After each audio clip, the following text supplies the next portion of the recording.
কোরআনে আছে নবীজির সামনে প্রত্যেকের আমলনামা খোলা হবে। ওয়াজিনা বিকা আলা হাউলা'i শাহীদা, নবীজিকে আল্লাহ বলছে আপনার সামনে উপস্থিত রাইখা আমি দেখাবো।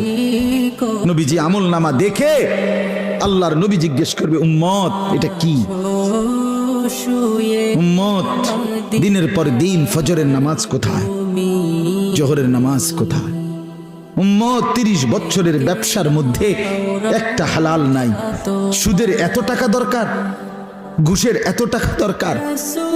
উম্মত যৌবনের পুরাটা সময় মোবাইল দেখে, ছবি দেখে, নাচ গান দেখে, উলঙ্গ দৃশ্য দেখে নষ্ট করে ফেলেছো। আজ আমি কিসের সুপারিশ করব উম্মত? আমি এটা নিয়ে আমার আল্লাহর সামনে কেমনে দেখাবো? আমি কিভাবে বলবো?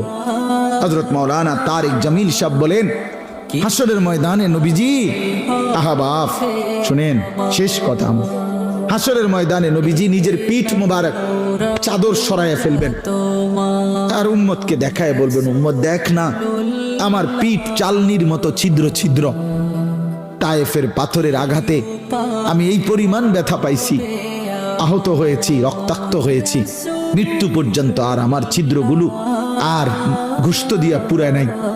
আমি এই ছিদ্র নিয়েই কবরে আসছি।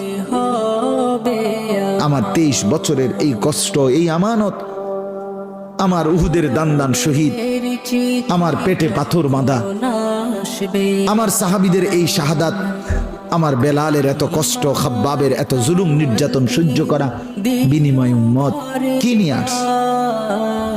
কি নিয়ে আসছে? জিন্দেগি কোনো কদর করলেন না।